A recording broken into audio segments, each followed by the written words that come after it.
Hello everyone, welcome back to our channel. তো আজকে আমরা ক্যালকাটা ইউনিভার্সিটির আন্ডারে যারা জুলজি অনার্স নিয়ে পড়াশোনা করছে তাদের সেমিস্টার 2 খুব সামনেই আছে। তো আজকে আমরা সেমিস্টার 2 এর যে সিলেবাস তো সেইটা নিয়েই কথা বলবো। আমি এখানে CC2 মানে হচ্ছে আমাদের থিওরি পেপার CC2 সেটা, এবং যে আমাদের আর একটা পেপার থাকে MCQ পেপার সেক পেপার, তো সেক 2।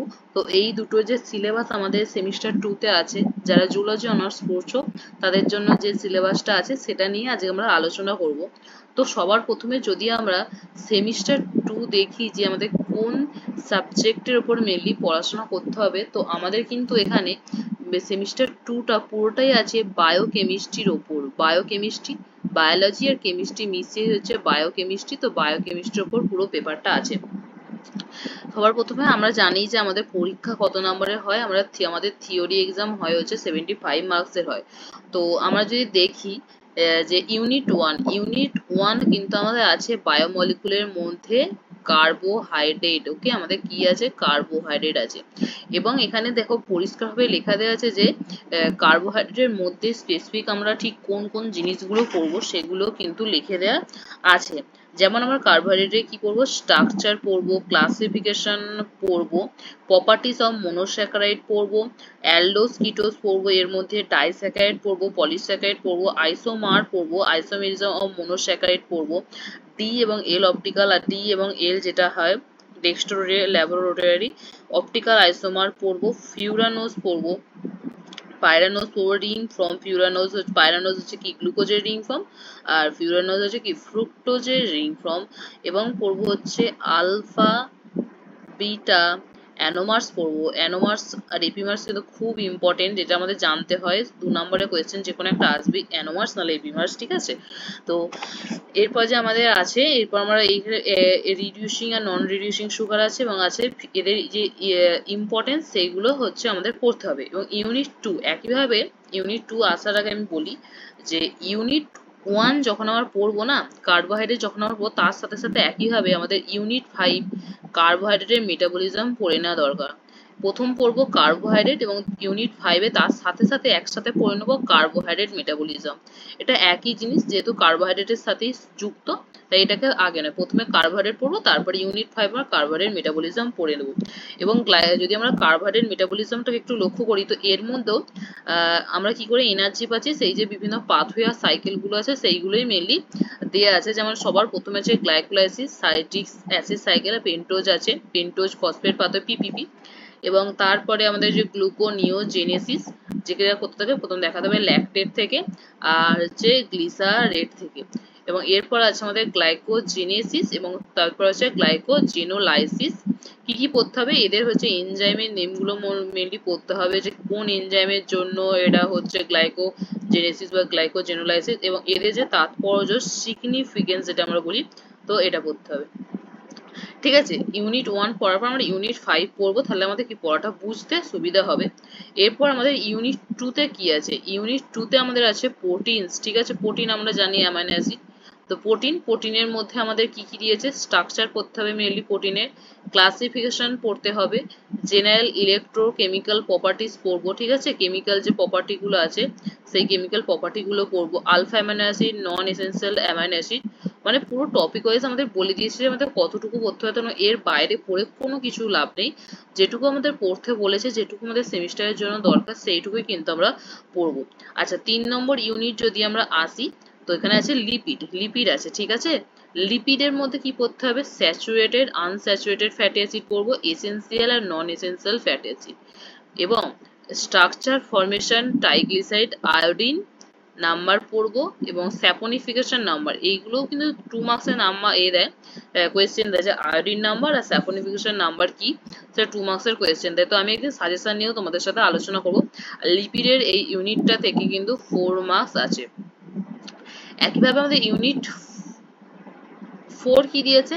এনজাইম দিয়েছে। ঠিক আছে, যে এনজাইমে কি কি পড়তে হবে এখানে তোমরা দেখতে পড়ে নিতে পারছো। কোফ্যাক্টর দিয়েছে, কো এনজাইম দিয়েছে।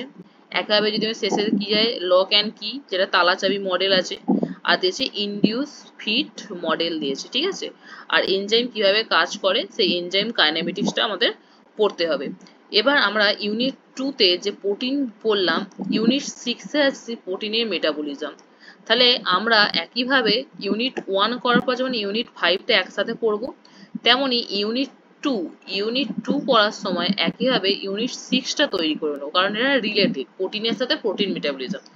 আবার একইভাবে ইউনিট 3 তে আছে লিপিড, একইভাবে আমরা কি করব, ইউনিট 7 এ লিপিড মেটাবলিজম পড়ে নেব। ঠিক আছে, যদি আমরা একটার সাথে একটা যে লিঙ্ক আছে সেই অনুযায়ী পড়ি তো আমাদের পড়তে সুবিধা হবে, বুঝতেও সুবিধা হবে। ঠিক আছে, এই হলো আমাদের ইউনিট 7 হয়ে গেল লিপিড মেটাবলিজম, যেখানে আর beta oxidation of fatty acid খুব ইম্পর্টেন্ট একটা কোয়েশ্চেন। এছাড়াও পামিটিক অ্যাসিড আছে, মানে palmitic acid, saturated C, linoleic acid, এই দুটো আমাদের পড়তে হবে ফ্যাটি অ্যাসিডের মধ্যে, লিনোলিক আর পামিটিক। এবং ইউনিট 8 খুব ছোট একটা চ্যাপ্টার, যেটা হচ্ছে নিউক্লিক অ্যাসিড মেটাবলিজম, যে নিউক্লিক অ্যাসিডগুলো আমাদের বডিতে আছে সেগুলোর মেটাবলিজম আমরা পড়বো। আচ্ছা, খুব একদম ছোট চ্যাপ্টার, যেখান থেকে মাত্র 3 মার্কস ক্যারি করছে। আর আমাদের শেষে একদম যেটা না পড়লেও নয়, সেটা হচ্ছে আমাদের ফ্রি র্যাডিক্যালস আর অ্যান্টি অক্সিডেন্ট, যেখান থেকে আমাদের মাত্র 1 মার্কস ক্যারি করছে। ঠিক আছে, এই হয়ে গেল আমাদের যে main CC paper, CC 2 paper, theory paper 75 মার্কসে, তার সিলেবাস টোটাল আমাদের আছে হচ্ছে 9টা চ্যাপ্টার আছে, 9টা ইউনিট আছে, যার মধ্যে এবারে বায়োকেমিস্ট্রি হচ্ছে, যার মধ্যে মেনলি কি আছে, carbohydrate, protein, lipid, carbohydrate, protein, lipid এবং তাদের মেটাবলিজম, যে পাথওয়েগুলো সেইগুলো আমাদের পড়তে হচ্ছে। আর কি পড়তে হচ্ছে, নিউক্লিক অ্যাসিডের মেটাবলিজমটা পড়তে হচ্ছে, অ্যান্ড দেন ফ্রি র্যাডিক্যাল আর অ্যান্টিঅক্সিডেন্ট পড়তে হচ্ছে। এটা আমাদের হচ্ছে ইউনিট 9 হয়ে গেল। 9টা ইউনিট নিয়ে আমাদের থিওরি পেপার কমপ্লিট হলো। এরপর যদি আমরা দেখি ল্যাব আছে, যেটা আমাদের স্যারেরা ম্যাডামরা করায়, প্র্যাকটিক্যাল ক্লাস ল্যাব করান। এরপর আমরা দেখব যে আমাদের যে এমসিকিউ পেপার আছে, সেক পেপার, সেটা তো এবারে আমাদের সেমিস্টার 2 তে, এবারে আমাদের সেমিস্টার 2 তে সেক 2 তে যে টপিকটা আছে যার উপর আমাদের এমসিকিউ দেওয়া হবে, সেটা হচ্ছে অ্যাকোয়া কালচার।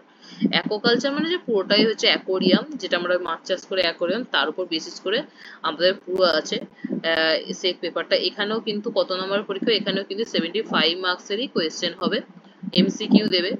এবার দেখো, এবার চলো দেখি এখানে কিন্তু 5টা ইউনিট আছে। ইউনিট 1 কি আছে, ইউনিট 1 আছে বেসিক আইডিয়া ফিশ বায়োলজি, মানে হচ্ছে মাছেদের যে বিজ্ঞান সেটা নিয়ে বেসিক কিছু আইডিয়া আছে। ইউনিট 2 আছে সাস্টেনেবল অ্যাকোয়াকালচার সিস্টেম আছে। আচ্ছা, ইউনিট 3 হচ্ছে রিসেন্ট অ্যাডভান্সমেন্ট অফ অ্যাকোয়াকালচার, অ্যাকোয়াকালচারের যে অ্যাডভান্স সিস্টেমগুলো সেইগুলো নিয়ে আমাদের পড়তে হবে। আচ্ছা, ইউনিট 4 আছে আমাদের ফিশ প্যাথোলজি, ফিশ প্যাথোলজি আমাদের পড়তে হবে, মানে মাছেদের যে ডিজিজ আছে সেইগুলো আমাদের পড়তে হবে, যে মাছেদের কি কি ডিজিজ হবে, স্পট ডিজিজ। অ্যান্ড ইউনিট 5 হচ্ছে আমাদের অ্যাপ্লাইড অ্যাকোয়াকালচার, মানে কিভাবে আমরা আমাদের জীবনে এটাকে অ্যাপ্লাই করব সেটা নিয়েই আছে। টোটাল 5টা আমাদের চ্যাপ্টার কিন্তু আছে। এবং আমরা যদি দেখি এখানে আমাদের মার্কস কত করে, কোনটার ওয়েটেজ সবথেকে বেশি, সেটাও কিন্তু আমাদের ডিস্ট্রিবিউশন দিয়ে দিয়েছে। এই হচ্ছে আমাদের সেক পেপারের কি, সেক পেপারের যে সিলেবাস, 5টা ইউনিট ছিল, আর আমাদের যে থিওরি সিসি পেপার সেখানে 9টা ইউনিট ছিল। আচ্ছা, তোমরা যদি কেউ চাও এই পিডিএফটা নেবে, তো তোমরা কমেন্ট করবে, আমি পিডিএফটা আমাদের যে হোয়াটসঅ্যাপ আছে সেই হোয়াটসঅ্যাপ চ্যানেলে দিয়ে দেবো পিডিএফটা। আচ্ছা, আর বাকি সাজেশন বা অন্য যে কোনো কিছু সেটা নিয়েও চ্যানেলে খুব তাড়াতাড়ি ভিডিও নিয়ে আসবো।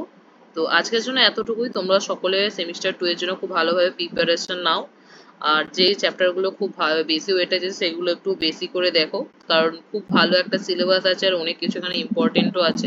ইম্পর্টেন্ট কোয়েশ্চেনগুলো একদিন তোমাদের অন্য কোনো একটা ভিডিওতে বলে দেবো যে কি কি কোয়েশ্চেনগুলো ইম্পর্টেন্ট বা কোনগুলো তৈরি করতেই হবে শিওর শর্ট। তো আজকের জন্য এতটুকুই। আর চ্যানেলটা ভালো লাগলে, এরকম আরো ভিডিও পেতে চাইলে চ্যানেলটা সাবস্ক্রাইব করে দিবে। আসছি।